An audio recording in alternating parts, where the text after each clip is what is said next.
നമ്മൾ ഈ തെരഞ്ഞെടുപ്പ് എങ്ങനെ ഉണ്ടായി എന്നിടത്തു നിന്ന് ആണ് നമ്മൾ ഇതിന്റെ പരിശോധന നടത്തേണ്ടത്. ഈ തെരഞ്ഞെടുപ്പ് ഇടതുപക്ഷ സർക്കാരിന്റെ തെറ്റായ നയങ്ങൾ, പ്രത്യേകിച്ചും ആഭ്യന്തര വകുപ്പ് സംഘപരിവാർ ദാസ്യ സമീപനം സ്വീകരിക്കുന്നതുമായി ബന്ധപ്പെട്ട ഒരു പ്രശ്നത്തിൽ നിന്നാണ് ഈ തെരഞ്ഞെടുപ്പ് രൂപപ്പെടുന്നത്. ആ പ്രശ്നം ഈ തെരഞ്ഞെടുപ്പിന്റെ പ്രചാരണ ഘട്ടങ്ങളിൽ ഉയർന്നു വരാതിരിക്കാൻ, സർക്കാരുമായി ബന്ധപ്പെട്ട് ജനങ്ങൾക്കുള്ള വിരുദ്ധാഭിപ്രായങ്ങൾ പ്രതിഫലിപ്പിക്കാതിരിക്കാൻ CPM കഴിഞ്ഞ എല്ലാ തെരഞ്ഞെടുപ്പിലും, കഴിഞ്ഞ 3-4 തെരഞ്ഞെടുപ്പുകളിൽ, പാർലമെന്റ് തെരഞ്ഞെടുപ്പുകളിൽ, 2 ഉപതെരഞ്ഞെടുപ്പുകളിലൊക്കെ സ്വീകരിച്ച ഒരു സമീപനമാണ് നിലമ്പൂരിൽ സ്വീകരിച്ചത്. അത് ഒരു അപരണം മുൻനിർത്തിക്കൊണ്ട്, മുസ്ലിം ഭീതി സൃഷ്ടിച്ചുകൊണ്ട്, ഭൂരിപക്ഷ വോട്ടിന്റെ ഏകീകരണം എന്ന് പറയുന്ന അവസാനത്തെ ഒരു ആശ്രയത്തിൽ, തെരുമ്പിലാണ് CPM പിടിച്ചത്. കഴിഞ്ഞ തെരഞ്ഞെടുപ്പിലെല്ലാം ഇത് ജനങ്ങൾ തള്ളിക്കളഞ്ഞതാണ്. CPM വിശ്വസിക്കുന്നു കേരളത്തിലെ ജനങ്ങളെ CPM അണ്ടർ എസ്റ്റിമേറ്റ് ചെയ്യുകയാണ്. കേരളത്തിലെ ജനങ്ങൾ ഇത്തരത്തിലുള്ള പ്രചാരണങ്ങൾക്ക് വശംവദരാകുമെന്നാണ് CPM ധരിക്കുന്നത്. പക്ഷേ തെരഞ്ഞെടുപ്പുകളിലെ തിരിച്ചടിയിൽ നിന്ന് അവർ പാഠം ഉൾക്കൊള്ളും. ഞാൻ മനസ്സിലാക്കുന്നത് ഇത് CPMന്റെ പ്രവർത്തകരെ തന്നെ അണ്ടർ എസ്റ്റിമേറ്റ് ചെയ്യലാണ്. കേരളത്തിലെ പൊതുജനങ്ങൾക്ക് വഴി സ്വന്തം അണികൾ തന്നെ ഇത്തരത്തിലൊരു അപരണം മുൻനിർത്തിക്കൊണ്ടുള്ള വിദ്വേഷ പ്രചാരണം നടത്തിയില്ല എങ്കിൽ തങ്ങളുടെ അണികൾ തന്നെ മാറി വോട്ട് ചെയ്യുമെന്ന് CPM ഭയക്കുന്നു. അതുകൊണ്ടാണ് CPM പരാജയപ്പെട്ടിട്ടും ഇതേ ടൂൾ തന്നെ ഉപയോഗിക്കുന്നത്. ഇന്ന് തെരഞ്ഞെടുപ്പ് വിശകലനത്തിലും ഇത് പിൻവലിക്കാൻ, അല്ലെങ്കിൽ ഇതിലൊരു പുനരാലോചനയ്ക്ക് അവർ സന്നദ്ധരല്ല. ഇവിടെ സഖാവ് നിതിൻ സംസാരിക്കുമ്പോൾ അദ്ദേഹത്തിന്റെ അവസാനത്തെ വാചകവും എത്തിച്ചേരുന്നത് അതേ സ്ഥിതിയിലേക്കാണ്. ഞങ്ങൾ പരിശോധിക്കും, തെറ്റുതിരുത്തും ഞങ്ങൾ എന്നൊക്കെ പറയുമ്പോൾ അതൊക്കെ സ്വാഗതാർഹമാണ്. അത് രാഷ്ട്രീയമായൊരു സത്യസന്ധമായ നിലപാടാണെങ്കിൽ സ്വാഗതാർഹമാണ്. പക്ഷെ അത് സത്യസന്ധമല്ല. ഞങ്ങൾ പഴയ ലൈനിൽ തന്നെ തുടരുമെന്നാണ് ഇവിടെ വാചകങ്ങൾ സൂചിപ്പിക്കുന്നത്. എന്ന് പറഞ്ഞാൽ UDF ഇവിടെ അപകടകരമായ എന്തോ സ്വീകരിച്ചിരിക്കുന്നു. തങ്ങളുടെ കൂടെ നിൽക്കുമ്പോൾ മതനിരപേക്ഷ സ്വഭാവമുണ്ട് എന്ന് അവർ തന്നെ പ്രഖ്യാപിച്ച ആളുകൾ മറുവശത്ത് വോട്ട് ചെയ്യുമ്പോഴേക്കും തീവ്രവാദികളും ഭീകരവാദികളും എന്ന് പറയുന്ന മതനിരപേക്ഷ നിലപാടിൽ അവസരവാദ സമീപനമാണ് CPM സ്വീകരിക്കുന്നത്. ഹിന്ദു മഹാസഭയുടെ വോട്ട് ഇപ്പോൾ മതനിരപേക്ഷ വോട്ടാണ്. ഒരു ഘട്ടത്തിൽ തീവ്രവാദികളെന്ന് വിശേഷിപ്പിക്കപ്പെട്ട PDPയുടെ വോട്ട് ഇപ്പോൾ മതനിരപേക്ഷ വോട്ടാണ്. PDP അത്തരം ഒരു സംഘടനയാണെന്ന അഭിപ്രായം ഞങ്ങൾക്കില്ല.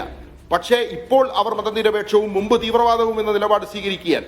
ഇങ്ങനെ ഓരോ ഘട്ടത്തിലും മതനിരപേക്ഷ സമീപനത്തിൽ വെള്ളം ചേർത്ത് അതിൽ അവസരവാദ നിലപാട് സ്വീകരിച്ച് ഒരു മുസ്ലിം അപരണം മുൻനിർത്തിക്കൊണ്ട് തെരഞ്ഞെടുപ്പ് ജയിക്കാമെന്ന CPMന്റെ തന്ത്രത്തിന് കേരളം നൽകിയ തിരിച്ചടി നിലമ്പൂരിൽ വീണ്ടും ആവർത്തിച്ചിരിക്കുന്നു. നിലമ്പൂരിലെ ജനങ്ങളെ കുറിച്ച് എന്താ ധരിച്ചത്? മലപ്പുറം ജില്ലയിൽ തന്നെ ഭൂരിപക്ഷ ഒരു മുസ്ലിം കമ്മ്യൂണിറ്റിക്ക് ഭൂരിപക്ഷമില്ലാത്തൊരു മണ്ഡലമാണ്. അത്തരമൊരു മണ്ഡലത്തിൽ നേരത്തെ വെള്ളാപ്പള്ളി നടേശൻ വന്ന് ഒരു വിദ്വേഷ പ്രസംഗം നടത്തുന്നു. അദ്ദേഹം വളരെ ഭീകരമായ വാചകങ്ങളാണ് ഉപയോഗിച്ചത്. ആ പ്രയോഗത്തിന് തള്ളിപ്പറയാനോ അത് മുന്നോട്ട് വെച്ച ഒരാളെ നിരാകരിക്കാനോ തയ്യാറാകുന്നതിന് പകരം അദ്ദേഹത്തെ പോയി കെട്ടിപ്പിടിച്ച് സരസ്വതി വിലാസമാണ് അദ്ദേഹത്തിന്റെ നാവിൽ പൂണ്ട് വിളയാടുന്നത് എന്ന് അദ്ദേഹത്തെ പ്രശംസിച്ചുകൊണ്ട് ഒരു ഭാഗത്ത് നടക്കുന്നു. മലപ്പുറം ജില്ലയെ വിദ്വേഷ പ്രചാരണത്തിന്റെ കേന്ദ്രമാക്കി മാറ്റുന്നു. തീവ്രവാദത്തിന്റെയും കള്ളക്കടത്തിന്റെയും ദേശവിരുദ്ധ പ്രവർത്തനത്തിന്റെയും കേന്ദ്രമാക്കി മലപ്പുറത്തെ അനേക നേതാക്കന്മാർ, വിജയരാഘവൻ, ഗോവിന്ദൻ മാഷ്, പിണറായി വിജയൻ, അതേപോലെയുള്ള നിരവധി നേതാക്കന്മാർ മലപ്പുറം ജില്ലയെ തീവ്രവാദവൽക്കരിക്കുന്നു. മലപ്പുറം ജില്ലയിൽ നിന്ന് ഏതെങ്കിലും തരത്തിലുള്ള ക്വസ്റ്റ്യൻസ് വന്നാൽ, ഞങ്ങൾക്ക് പഠിക്കാൻ സ്കൂൾ വേണം, പ്ലസ് 1 സീറ്റ് വേണം, അല്ലെങ്കിൽ ഒരു പുതിയ ജില്ല, റവന്യൂ ജില്ല ഉണ്ടാകണം, ആശുപത്രിക്ക് കൂടുതൽ സൗകര്യങ്ങൾ വേണം എന്ന് ആവശ്യം ഉന്നയിച്ചാൽ അത് തീവ്രവാദത്തിന്റെ ശബ്ദമാണ്. ദേശീയപാത വികസനത്തിൽ ഞങ്ങൾ പറയുന്നത് കൂടി പരിഗണിക്കണമെന്ന് പറഞ്ഞാൽ അത് തീവ്രവാദത്തിൻ്റെതാണ്. ഇത്തരത്തിലുള്ള നിലപാടുകളാണ് CPM സ്വീകരിച്ചത്. അതിന്റെ എല്ലാം ഹിതപരിശോധനയാണ്. ഞങ്ങൾ തെരഞ്ഞെടുപ്പ് നയം പ്രഖ്യാപിക്കുമ്പോൾ ഞങ്ങൾ പറഞ്ഞു, ഞങ്ങളുടെ തെരഞ്ഞെടുപ്പ് നയം ഒരു രാഷ്ട്രീയ നിലപാടിന്റെ അടിസ്ഥാനത്തിലാണ്.